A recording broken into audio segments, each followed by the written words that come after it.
Okay, friends, I think you're now aware of what has happened in Romeo's and Juliet's life. It's just a small version that we have understood. The poem is clearly understood. What happens to Romeo, what happens to Juliet, we are not bothered. All we are bothered is how to write their answers.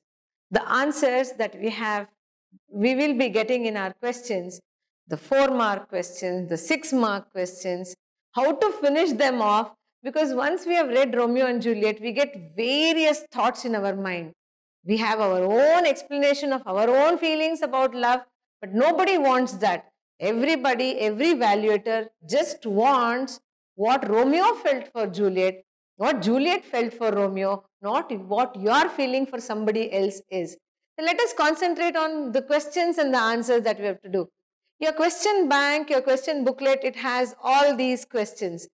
Important 4-mark questions from the poem are this. What were Romeo's feelings for Juliet? What were Juliet's feelings for Romeo? You don't have to write down the whole poem. Some of the students make a mistake of writing down the whole poem by hearting it line by line, word by word, and just write it down. We don't want the poem. We want to test how good you people are in putting the answers in your own words.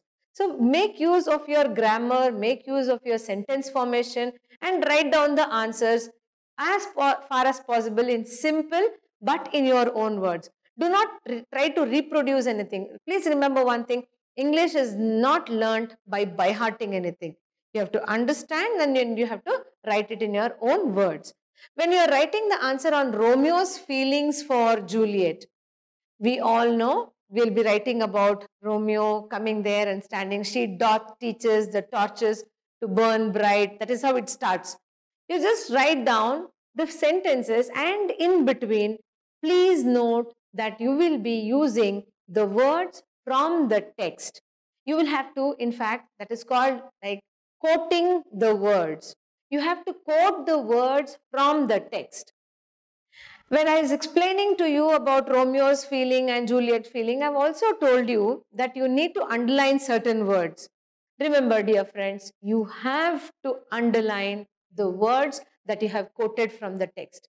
Once you make a quote of it, once you start underlining it, you will be drawing the attention of the evaluator towards whatever you have written. So as far as possible, let your handwriting be slightly legible. Let it be neat and clean. The second PU students, you will be happy if you know that you will have ruled paper, not an unruled paper. The PU board is generous enough to give you ruled paper, ruled booklets. So you don't have to worry that your words and sentences will go crooked. You will be writing on ruled paper. Underline that. Probably if with the same pen you are writing, or if you have time, you can do it neatly with pencil. But don't do that wavy thing and all those things. Just plain lines will be fine. We can understand that you have read the lesson, you have read the poem and understood it very clearly.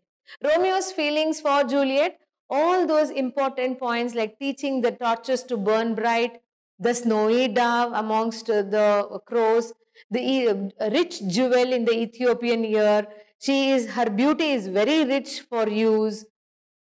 All these things have to be mentioned. When you are writing that, please see that you underline them. These are Romeo's feelings. Coming to Juliet's feelings for Romeo, again, lot of personification is used. In the previous clipping that you have seen, you would have understood that we have already underlined and noted down certain personification words. So here also you need to underline that. Romeo, come day in night. So that is how she describes her feeling. So she feels that he is the bright daylight for her. So that has to be written, that has to be understood and underlined. Again, when it goes on, the raven's back, the white snow on the raven's back, and the black eyebrowed night, all these things. Finally, when you write down how she feels for Romeo, you will have to mention that he needs to be cut into stars, cut into pieces, Allah, cut into stars and then thrown, again underlined, face of heaven. Face of heaven is very, very important. You have to mention this whenever you write the answer. It has to be put into the face of heaven. All these things you write for this one. Again, these are the two important things wherein you write down these two summaries. The third question is a general one. Now the problem and the difficulty starts. Love at first sight, explain this with reference to Romeo's feelings.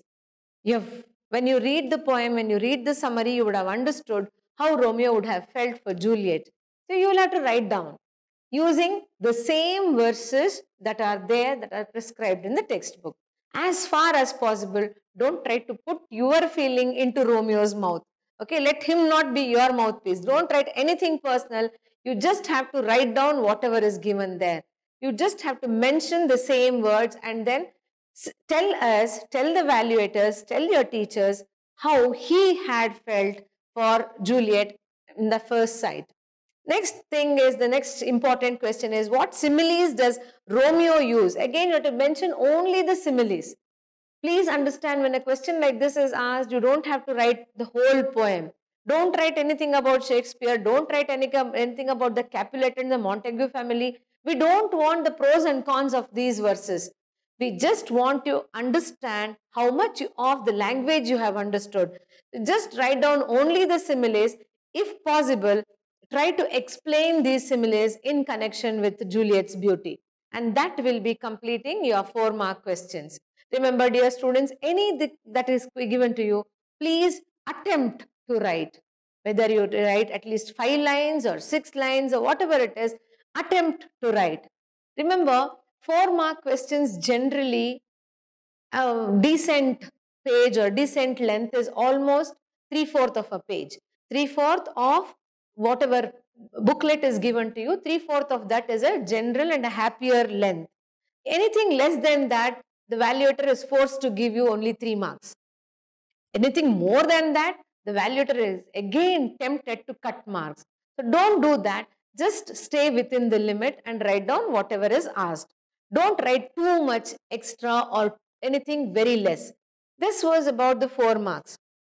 Moving on to the 6 marks. Here really comes the question, really comes the difficulty. You will not be knowing how much to write for 6 marks. You will be confused. You feel for 6 marks, 6 lines is enough. Some of you feel for 6 marks, I think I'll have to write around 2 pages. We are also human beings. Evaluators also are human beings. They don't want to read the story. They just again want to understand how much you have understood. So the important questions, and this one could go on, for a 6-mark question, the answer could slightly go and extend up to 1.5 page, not more than that. 1 page, 1.25 page, or 1.5 page must be maximum. Don't move more than that. That will be a very lengthy one. Evaluator loses interest in reading all your answers. 6-mark questions is the critical appreciation of the Juliets and the Romeos verses. Critical appreciation actually means how you felt looking at that. How can you critically explain that? Usually, at your age, at 2nd PUC age, nobody asks for a critical appreciation explanation. But still, when a question like this is given, you can write down the summary of it.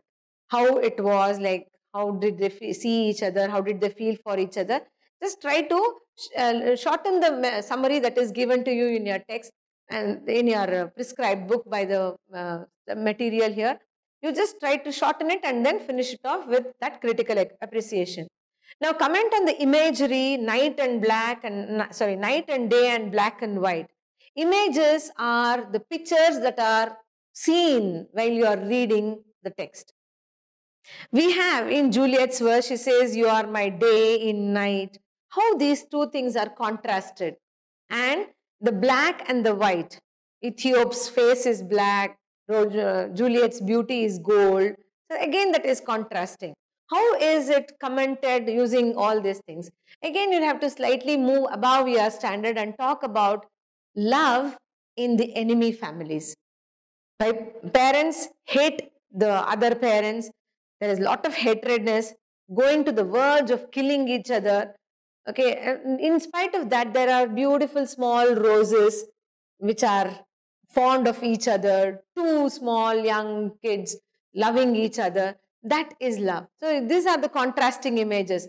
How that is brought in favor of the night and day and black and white, that you will have to write. Again, here you'll have to mention how these contrasting pictures are given. This is a slightly challenging question to you, wherein you'll have to write down how night and day again are explained without any confusion. Next, this one. It again, I think this comes to a personal level. Whose love is more passionate to you?